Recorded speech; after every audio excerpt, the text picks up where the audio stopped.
This is Lunch Money. Joined this hour by Roger Montgomery from rogermontgomery.com. And Roger, great to have you in on a day, particularly when Telstra's in the news, because... not great for people who own Telstra, obviously. No. We want full analysis from you, of course, because you've long been bearish about this stock price and the fact that you thought it was never going particularly anywhere. Yes. So we'll get your thoughts coming up. Roger Montgomery, you are on record 8 years ago saying Telstra is a $3 stock.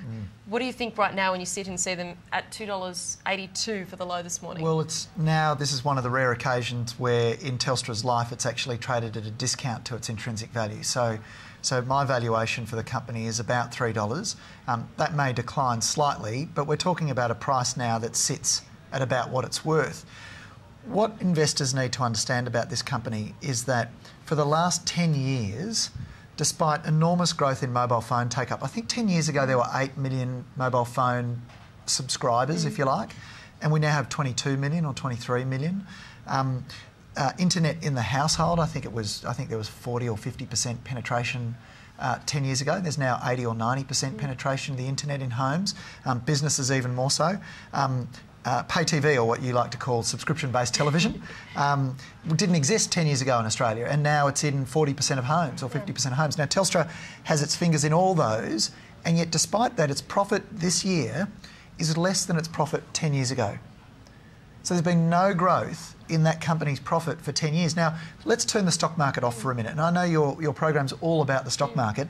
Switch it off for a second and ask yourself, if I presented to you an information memorandum to invest in a business that I was going to run, and I said to you, in 10 years' time, we're going to be running the same profit that we're running this year, we're going to get no growth, you would know immediately that after inflation that's a negative, and you would say, well, that's probably no good.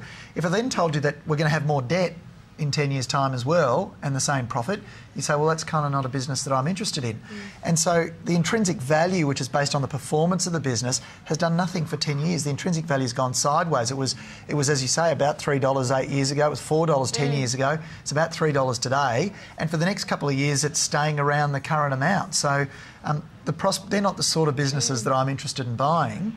But having said that, this year is the first year that I can see quite clearly that profits profits are paying for dividends. That dividends are coming out of cash flow and not any proportion out of debt. So while everyone's negative on the stock now and it's hitting new all-time lows, it's the first time that I can see for a long time that cash flow looks good. Well, that's interesting. On the dividend issue, because many people will just hold Telstra because of the dividend. Yeah, which is a big mistake. Very big mistake. I mean, I remember being on this program, not this program, but on this network, on another program, and the guy sitting next to me, there was an analyst sitting next to me, and he said, "I buy it for the yield. The yield is really good." If the yield isn't supported by cash, then the share price is going to fall because eventually the dividend might go down, and that's a big issue for Telstra today. We've seen it with Qantas as well. People bought Qantas for the yield, and I would often say, look, you don't want to own an airline for the same reasons that I've just described for Telstra here, and the dividend's been suspended. You know, it's now been suspended for quite a while. So you can't buy things on yield, because if it's a bad business or it's a business whose dividend isn't supported by cash flow, that dividend is going to come off. So, and at the moment, I think it's Merrill Lynch has flagged even the ability of it to maintain the dividends now. Well, I think that's true. I think if you look at the statements that Thodey has made about the future for this company and where he projects, where he thinks some of that fixed line rental market is going to go, I think there's real pressure on the cash flow. It's just the result that's just gone. The cash flow is actually not bad.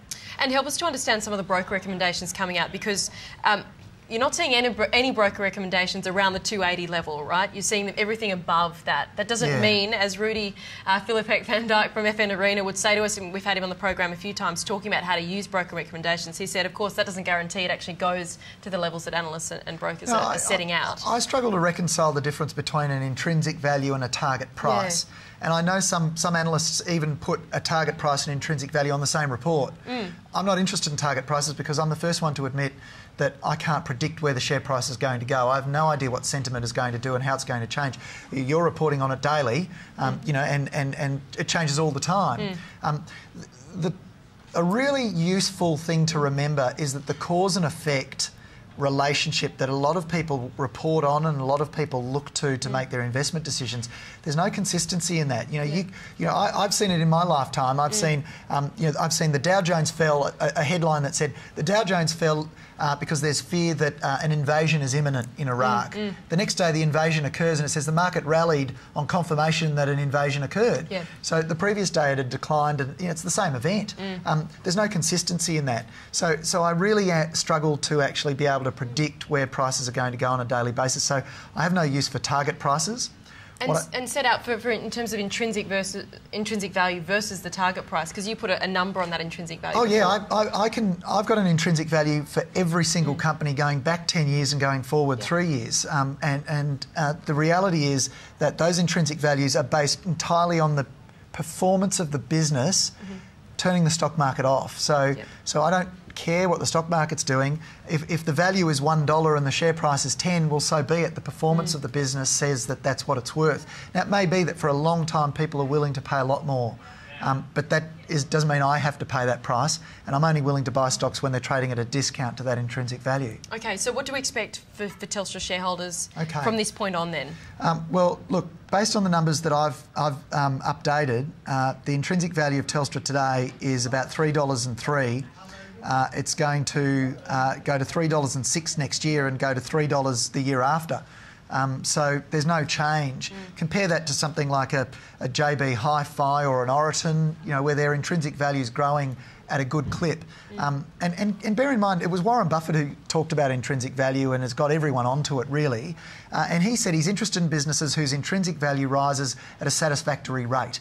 Well, OK, if that's your criteria for the world's second or third richest man in the way he invests, well, Telstra's intrinsic value is not even rising by 1% or 2%. So therefore, it's not rising at a satisfactory rate. Therefore, you probably don't want to own it. The difficulty is that it's such a widely held stock. Yeah, and because people will every broker, you've just talked about it, every broker's saying it's a buy, and here's the target price. Well, so John Howard came out and told everyone to buy it at $7.40 in T2. The Prime Minister, the Prime Minister comes out and says every mum and dad investor in Australia should own a piece of this great Australian enterprise, and people listened and they bought it, but the value wasn't there. What it means now is, for people who've bought it and owned it for a very long time is, look, I don't think it's going to $1. The intrinsic value is $3. It's trading its intrinsic value now. I don't think it's going anywhere in a hurry. There is a risk that the dividend drops, and as a result, people continue to dump their shares. But remember, people have been dumping their shares for 10 years. It was $9 10 years ago, and it's been going down ever since. And whether that continues or not, I'm not able to predict. But I can tell you what it's worth, and it's trading at about its value. And in terms of, again, the fundamentals of what the company's been saying about what's going through... Let me talk about that a little bit. We had a really clear... the last 10 years, it was obvious that the prospects for the business were good. We had all that growth in those things that I've talked about, mobile phone subscriptions, internet, all that. Yeah, it's great perspective when you talk about it like that. But the future is not as clear. The future is there's far less clarity about what this business is even going to look like, whether, depending on who wins government, we don't even know whether or not there's going to be a national broadband. We just don't know. Until those things become clear, it's almost impossible to value this company. Now, I've given it a valuation, but that's based on the status quo being maintained. There could be quite dramatic changes in the near future, and if that happens, well, these valuations could change again. Now, I know that there's some talk about the government receiving, Telstra receiving a 10 or a 12, $11 billion cheque, for the copper network. People might think, well, that's a positive. Well, hang on a sec, there's a lot more debt in this company than there was before. Some of that money may go to paying down that debt. Again, very difficult to predict what sentiment is going to be when these things happen. Almost impossible to value. And compared to the last 10 years, which was really clear, there was great growth, and yet its profits didn't go up. Much, much harder now.